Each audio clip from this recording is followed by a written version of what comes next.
나중에 한 번 더 부르겠습니다. 오늘 요한복음 20장 19절로 23절 말씀 부활의 축복이라는 말씀으로 함께 은혜를 나누겠습니다. 첫 번째 부활의 축복은 평강의 축복입니다. 그래서 오늘 19절 말씀에 너희에게 평강이 있을지어다 라고 하시고 그 다음에 21절 말씀에도 예수님께서 손과 옆구리를 보여주시면서 너에게 평강이 있을지어다 라고 말씀하거든요. 누구만 이렇게 말할 수 있냐면 죄와 사망의 권세를 이기신 예수님만이 평강이 있을지어다 라고 선포합니다. 원래 우리는 평강 있는 사람이었거든요. 하나님께서 하나님의 형상으로 우리를 창조하셔서 우리에게 평강이 있었습니다. 그런데 죄가 들어와서 들어오니까 사망이 왕노릇하게 되었거든요. 그래서 이제 죄가 관영하게 되었습니다. 그런데 그 관영한 죄의 모습에 대해서 창세기 6장이 홍수 심판의 이야기인데 창세기 6장 11절 말씀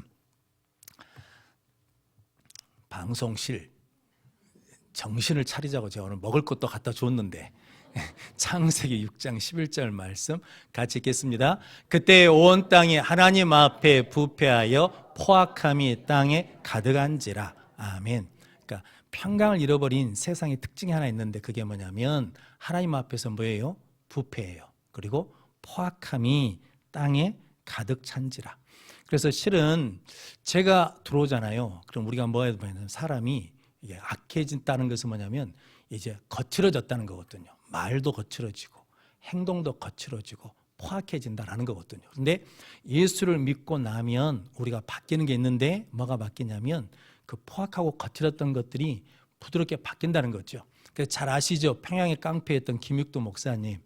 그러니까 예수 믿기 전에는 사람들이 호랑이는 만나도 누구는 안 만나야 된다고, 그 김육도는 안 만나야 된다고 그러면서 피해 다녔다는 거거든요. 예수를 믿고 사람이 변화되었어요. 그러니까 사람들이 진짜 변화됐는가?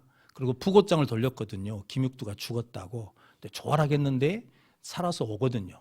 그런데 예수 믿고 죽었다고 그러니까 바뀌었다고 그러니까 사람들이 건들거든요. 그런데 김육두 목사님 참죠. 참아내거든요. 그러면서 유명한 말을 했다는 거 아닙니까? 예수는 내가 믿고 구원은 누가 받았다고? 네가 받았다고. 너 예수 아니었으면 너 어쩌다는 겁니까? 죽었다라는 거거든요. 좀 저도 은혜가 떨어지잖아요. 그러면 첫 번째 나타나는 현상이 있습니다. 그게 뭔지 아십니까? 욕이 나와요. 욕이. 근데 성경에 뭐라고 하는지 아십니까? 교만이 오면 뭣도 와요? 욕도 와요. 근데 왜 욕하겠어요? 내 뜻대로 안 되니까, 내 생각대로 안 되니까 화가 났다는 거거든요. 그러니까 뭐냐면 욕이 나와. 제가 우리 어머니한테 수없이 많은 욕들을 얻어먹었거든요. 이 오살할로마. 나중에 알았어요. 그 오살이 얼마나 무서운 욕인지를.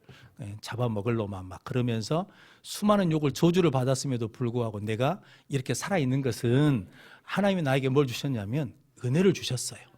그런데 저는 하나님이 누구를 통해서 그 은혜를 주셨냐면 저희 아버지도 계시지만 저희 큰할머니, 그러니까 우리 큰할머니, 할머니가 두 분이라 했잖아요. 큰할머니가 저희 아버지가 장가 가서 아들을 낳았거든요. 그래서 저를 낳았습니다. 그런데 둘째 부인의 아들이 난 손자거든요. 그러니까 이게 이쁘겠어요? 미웁겠어요? 밉죠. 내 딸들은 난 아들을 못 낳아서 딸밖에 없는데 손자를 못 봤는데 이제 첩으로 들어온 여자가 낳은 아들이 커서 장가 가서 아들을 낳았단 말이죠. 그러니까 내가 이쁠 수 있는 소지가 없어. 그럴 애가 아니에요. 그런데 우리 큰할머니가 보니까 이뻐요. 일단 생긴 것이 이쁘게 생겼잖아요. 이뻐. 그런데 자기 마음이 이해가 안 되는 거예요. 왜냐하면 이뻐할 수 없는 놈인데 왜 이쁠까? 그러니까 자기도 자기 마음을 모르겠다는 거거든요. 그래서 요상하다. 우리 전라도 말로 요상하다. 표준어로 이상하다. 희한하다. 그거잖아요. 그러니까 저를 뭐라고 불렀냐면 내가 네가 미워야 되는데 이뻐 보이니까 요상하다. 요상이. 그래서 요상이라고 이름을 불러줬거든요. 근데 저는 그때는 몰랐는데 목사가 되고 난 다음에 내가 우리 어머니로부터 그렇게 수많은 핍박과 고통과 욕을 얻어먹고 살았는데 그게 나한테 왜 상처가 되지 않았을까? 그게 첫 번째는 예수를 믿음으로 나에게 주신 평강이죠. 평강. 그런데 이 평강을 하나님이 누구를 통해서 받게 하셨냐면 우리 할머니, 큰할머니를 통해서 받게 하셨거든요. 저희 집에 아들이 넷인데 우리 큰할머니한테는 둘째, 셋째, 넷째는 아무 소용이 없습니다. 걔네들은 사람도 아니에요. 사람도 아니야. 그냥 있으나 마나한 것들이요. 그냥 오직 나만, 오직 영원히만, 요상이만 보는 거거든요. 근데 그런 사랑을 여러분 받아보셨습니까? 그러면요, 아무리 다른 이야기가, 다른 상처를 받아도 상처가 안 된다는 거거든요. 그런데 예수님이 우리를 위해서 뭐 해주셨다는 거예요? 십자가에 달려 죽으셨어요. 저주를 받았어. 모든 것을 다 받으셨어요. 그러면서 우리를 뭐 해주셨어요? 사랑하신다고. 그러면서 죽으시고 부활해 주셨거든요. 그러면서 예수님이 너희에게 뭐가 있으라고? 평강이 있으라고. 그래서 목사님은 큰할머니한테 사랑을 받아서 좋겠어. 나는 사랑받지 못했어요. 그런데 틀린 말이야. 사람이 사랑해 주지 않으니까 누가 사랑해 주신 거야? 하나님이 직접 아들을 죽이셔까지만 하면 내가 받을 저주를 다 받으시고 우리를 위해서 죽으시고 부활하셨거든요. 그래서 나에게 지금 말씀하시는 거예요. 누구누구야 평강이 있을지어다. 평강이 있을지어다 라고 하시는 말씀이거든요. 미국에 토니 캠플러라는 목사님이 있는데 그분이 책에다가 이런 이야기를 썼습니다. 어느 날 교회 집사님이 전화하셨대요. 목사님, 우리 남편이 암입니다. 암으로 죽게 되었으니까 기도해 주십시오. 그래서 교회가 같이 열심히 기도했답니다. 그런데 몇 달 지난 다음에 그 집사님한테 전화가 왔어요. 목사님, 기도해 주셔서 감사합니다. 그래서 혹시 암이 나았나 생각했는데 우리 남편이 죽었습니다. 그러더라는 거예요. 그러니까 마음이 답답하죠.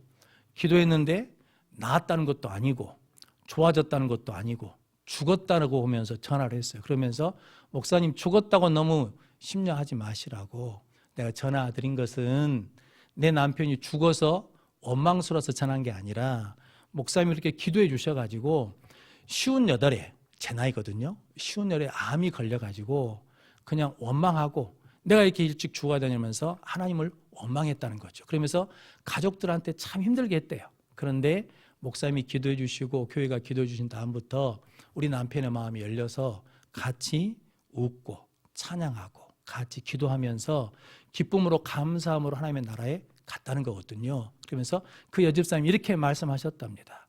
내 남편은, 우리 남편은요, 치료받지는 못했습니다. 그러니까 암이 고쳐지진 않았어요. 그런데 내 남편이, 우리 남편이 치유받았습니다. 그 마음에 뭘 드리냐면 평강을 갖게 됐다라는 거거든요. 그래서 그가 기쁨으로 하나님의 나라에 갔습니다. 그래서 목사님 감사합니다 라고 했다는 거거든요. 그래서 우리도 예수 믿고 사는데도 불구하고 문제가 해결되지 않을 수 있습니다. 병이 안 낫고 계속 아플 수 있거든요. 그런데 우리는 치료의 목적이 아니라 뭐가 목적이라는 겁니까? 치유가 목적이 된다는 거죠. 병 낫고 불안하고 병 나놓고 불평하고 병 낫고 싸납고 이러면 아무 소용이 없잖아요. 그런데 연약한 중에도 하나님이 주신 평강 가운데 우리가 감사함으로 살면 그것이 우리에게 큰 승리가 될 줄로 믿습니다. 예수님이 부활하셔서 우리에게 주신 축복이 뭐냐? 너희에게 평강이 있을지어다 라고 하시는 그 복을 주셨다라고 말씀합니다. 그리고 오늘 그러면서 또 제가 안 읽으면 방송실에서 또 눈을 부라리거든요. 준비해놨더니 안 읽은다고.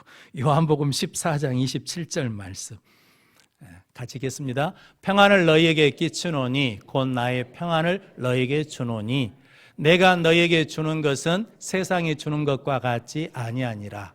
너희는 마음에 근심하지도 말고 두려워하지도 말라. 아멘. 예수님이 주는 것은 세상이 주는 것과 같지 않다는 거죠. 이 말은 다른 말로 하자 그러면 세상이 줄 수 없는 거라는 거죠. 누구만 줄 수 있냐면 예수님만 줄 수 있는 그 평안의 복을 우리에게 주셨습니다. 이것이 우리가 받은 부활의 축복인 줄로 믿습니다. 그리고 두 번째는 부활의 축복은 성령의 축복입니다. 오늘 21절 22절 말씀 같이 읽겠습니다. 예수께서 또 이르시되 너희에게 평강이 있을지어다. 아버지께서 나를 보내신 것 같이 나도 너희를 보내노라. 이 말씀을 하시고 그들을 향하사 숨을 내쉬며 이르시되 성령을 받으라. 아멘. 부활의 축복 두 번째는 우리에게 성령을 주셨습니다. 그 전에도 예수님이 성령을 보내주신다고 약속해 주셨는데 이제 우리에게 예수님이 부활하신 다음에 성령을 받으라. 성령의 복을 받으면 무엇으로 살 수 있냐면 이제 부활의 능력으로 살 수 있다는 거죠. 그래서 부활의 축복은 우리에게 성령을 주신 겁니다. 성령을 받으면 이제 아버지께서 나를 보내신 것 같이 나도 너희를 보내는 무엇으로 살 수 있냐면 사명자로 살 수 있다는 거거든요. 1990년대 중국에서 처속교회에서 있었던 일이랍니다. 지금 우리나라는 기독교 인구가 늘어나고 있습니까? 줄어들고 있습니까? 줄어들고 있죠. 그래서 우리나라 이 기독교 인구가 주니까 세계에 있는 기독교 인구가 주는 걸로 생각하는데 그러지 않습니다. 전 세계적으로는요, 기독교 인구가 계속 늘고 있습니다. 남미에 예수 믿는 사람들이 어마어마하답니다. 그리고 중국에 예수 믿는 사람이 이제 2030년 정도 되면요, 미국 인구보다 더 많은 사람이 예수를 믿을 것이다 그러거든요. 즉 3억 명 넘게 예수를 믿는다는 거거든요. 지금 공산권에 있는 그 시진핑 주석이 지금 선교사들 다 추방했거든요. 그런데도 불구하고 예수 믿는 사람들이 계속 늘어납니다.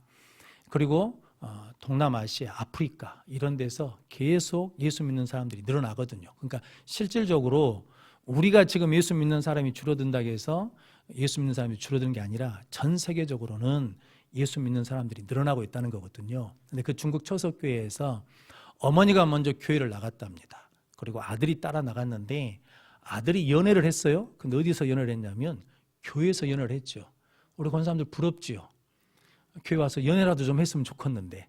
그래서 둘이 눈이 맞아서 결혼하게 됐답니다. 그런데 아버지가 남편이 교회를 안 다녀요. 예수를 안 믿어. 그러니까 나는 이 결혼 반대다라고 그러는데도 아들이 나는 꼭 이 여자하고 결혼하겠다 그러니까 아버지가 화가 났어요.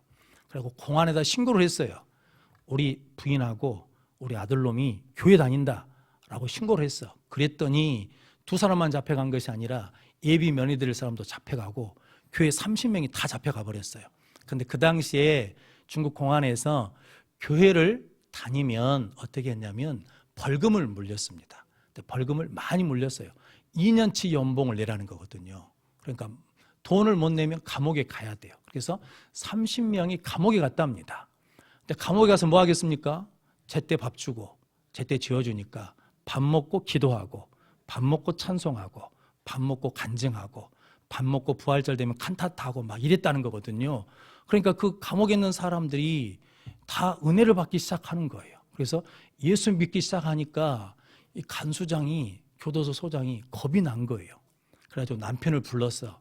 이 나쁜 놈아, 어떻게 남편이 아내를 고발하냐? 어떻게 아버지가 아들을 고발하냐? 너 그렇게 살면 안 된다.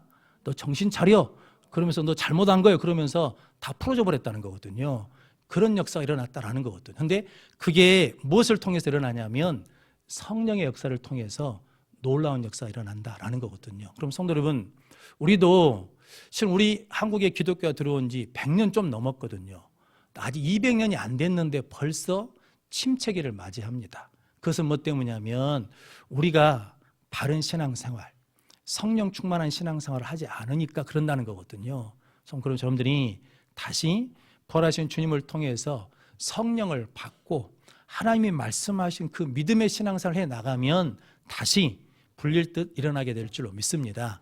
그 일을 이루시기 위해서 부활하신 예수님께서 우리에게 뭘 주셨냐면 성령을 주셨다. 성령의 축복을 주셨다라고 말씀하거든요. 그래서 우리 모든 성도님들은 이 부활의 축복, 평강의 축복, 성령의 축복을 받는 성도들 되시기를 바랍니다. 마지막으로 부활의 축복 세 번째는 제사함의 축복입니다. 오늘 23절 말씀 같이 읽겠습니다. 너희가 누구의 죄든지 사하면 사하여질 것이요 누구의 죄든지 그대로 두면 그대로 있으리라 하시니라. 아멘. 누구의 죄든지 뭐하면 사하면 사하여질 것이고 누구의 죄든지 그대로 두면 그대로 있으리라. 이 말씀은 죄를 사하라는 말씀입니까? 사하지 말라는 것입니까? 사하라는 거죠. 그렇게 믿어지시죠? 근데 우리는 사해요, 사하지 않아요. 딱 걸어놓으면 풀어요, 안 풀어요? 안 풀어. 언제까지 안 풀 거예요? 네가 용서하라고 용서를 구하면 그래도 좀 풀똥말똥이잖아요. 그런데 예수님은 부활하신 능력이, 부활의 축복이 뭐냐면 용서하는 거라는 거죠. 사한 거예요. 전에 한번 말씀드렸던 향신료 중에 뭐가 있냐면 침향, 사향과 3대 향신료 중에 하나인 용연향이라는 게 있답니다. 이게 수컷 향유고래가 이게 대변을 보면 그것이 바다에 뜨지 않겠습니까? 그럼 그것이 바닷물에 씻겨지고 햇빛에 막 마르고 막 그러면서 이게 바뀐다는 거거든요. 그래서 동물성 향료입니다. 그런데 이게 1kg에 얼마냐면 약 4,800만 원, 5천만 원이거든요. 그래서 용왕의 선물이라 그러기도 하고 바다에 놓더라고도 하거든요. 근데 이게 용연향이 되기도 하고 냄새 나는 것이 되기도 한답니다. 뭐의 차이냐면 입으로 토하면 그냥 냄새 나는 것이고 밑으로 배설하면 그게 뭐냐면 용연향이 되는 재료가 된다는 거거든요. 그런데 이 향유교류가 막 대왕 오징어도 잡아먹고 못도 잡아먹으면 그 배 안에서 상처가 난다는 거죠. 위나 장에 상처가 나요. 그런데 그 상처를 고치기 위해서 나오는 물질이 있답니다. 그 물질을 통해서 배설되면 용연향의 재료가 되는 것이고, 그러지 못하고 입으로 토해버리면 그냥 토사물, 냄새 나는 것이 된다는 거거든요. 자, 이제 그 말을 들으면서 이렇게 생각해 봤습니다. 우리가 예수 믿으면서 시험이 될 때도 있잖아요. 마음이 아플 때가 있어. 속상할 때가 있어. 신경질 날 때가 있다고. 내가 전혀 생각지 않는 말을 듣기도 하고 억울한 일을 당하기도 하거든요. 그럼 뭐가 나요? 상처가 나. 근데 이제 그 상처를 입으로 말하면 그냥 뭐예요? 냄새 나는 것이 되는 것이고, 그것을 내 안에서 삭히고 삭혀서 용서해버리면, 사해버리면 그게 뭐가 된다는 겁니까?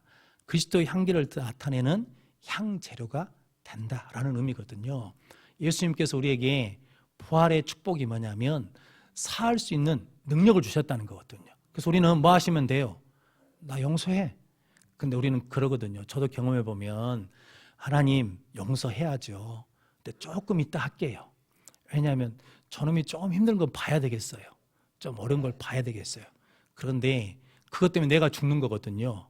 나한테 계속 뭐가 나요? 냄새가 나. 냄새가. 썩은 내가 난다고. 그러니까 빨리 뭐 해야 돼요? 소화시켜야 돼. 소화시키는 게 뭐냐면 예수님, 당신이 나를 위해서 사해 주신 것처럼 나도 뭐 한다고? 사한다고. 그래서 우리가 주기도문 하잖아요. 우리 죄를 사해 준 것 같이 내가 다른 사람을 사해 준 것 같이 우리 죄를 뭐 해달라고? 사해 달라고. 그래서 그렇게 이겨내면 그것이 뭐가 되냐면 그리스도의 향기가 된다라는 거거든요. 교회는 냄새 나는 곳입니까? 향기 나는 곳입니까? 향기 나는 곳이요. 우리 둘째 딸이 어제 저녁에 저를 참 위로해 줬어요. 뭐라고 위로해 줬냐면, 아빠, 어제 저녁에 이렇게 올라오는데 할머니 두 분, 어르신 두 분이 교회를 보면서 그러셨다는 거거든요. 우리 동네에 이 교회가 있어서 참 좋다고, 큰 교회가 있어서 좋다고. 기쁘지도 않죠? 할렐루야. 저는 그 말이 너무 기뻐요. 그래서 제가 뭐라고 한지 아십니까? 내가 말을 너무 이쁘게 했어. 뭐냐면 네가 월상 예배 때마다 여수교회에서 여수성교회 부흥해달라고 기도해서 내가 그런다고 그랬거든요. 우리 작은 딸이요, 월사 기도에다 매달 씁니다. 뭐 해달라고 그러잖아요. 그럼 마지막에 여수성교회 부흥을 주십시오. 그렇게 기도 제목 쓰는 사람은 우리 딸밖에 없어요. 근데 그놈이 그 말을 물어갖고 왔어요. 그러면서 뭐냐면 그 어르신 두 사람이 뭐 때문에 그런지는 모르지만, 정확히 뭐 때문에 그런지 모르지만 우리 동네에 이렇게 큰 교회가 있어서 너무 좋다 했다는 거거든요. 그것은 이제 우리가 무엇을 드러내고 있다는 겁니까? 그리스도의 향기가 나기 시작했다라는 거거든요. 그런데 이 향기가 뭐 해야 돼요? 계속 나야지. 계속 풍성해져야지. 그런데 누가 반드시 뭐냐면 찌크는 사람들이 있거든요. 찌크는 사람들이 있어. 우리 사모님이 제발 사투리 좀 그만 쓰라고 그랬는데, 근데 이래야 맛이 나. 뭐 다르게 말하고 맛이 안 나. 이게 찌크는 사람들이 있잖아요. 그런데 그때 우리가 어떻게 해야 된다는 거예요? 저놈 때문이라고 말해버리면 안 된다는 거예요. 말해버리면 뭐가 나요? 썩은 내가 나. 그런데 우리가 그것을 뭐 하면? 잡아. 안에다 놓고 내가 기도하고 내가 삭혀내면 그게 뭐가 되냐면 향기가 돼서 새로운 역사가 일어난다라는 거거든요. 그 일을 이룰 수 있는 복을 예수님이 부활하셔서 주셨다는 거거든요. 그래서 부활의 축복은 우리에게 평강의 복을 주셨습니다. 성령을 주셨습니다. 사하시는 능력을 주셨습니다. 그래서 저 여러분들이 우리 교회 안에 그리스도의 향기가 더 많이 날아날 수 있도록 부활의 복을 가지고 살아가는 우리 성도님들이 되시기를 주님의 이름으로 축원합니다. 기도하겠습니다. 기도할 때 올라오세요. 하나님 감사합니다. 오늘 부활주일 새벽 예배로 또 본 예배로 오후 예배로 하나님께 예배하게 하시니 감사합니다. 이제 부활의 축복을 우리가 받았사오니 이제 평강을 가진 자로 평강을 베풀게 주옵소서. 이제 성령의 능력을 받았으니 이제 성령의 능력을 행하는 자들이 될 수 있도록 인도해 주옵소서. 우리에게 제사함의 은혜를 주었사오니 말로 입으로 말함으로 우리가 냄새나는 교회를 만드는 것이 아니라 우리가 소화하고 견뎌내고 감당함으로 그리스도의 향기를 나타내는 부활의 교회 되게 하시고 부활의 성도 되게 하시고 부활의 목회자 되게 하여 주옵소서. 예수님의 이름으로 기도하옵나이다. 아멘. 우리 조금 전에 불렀던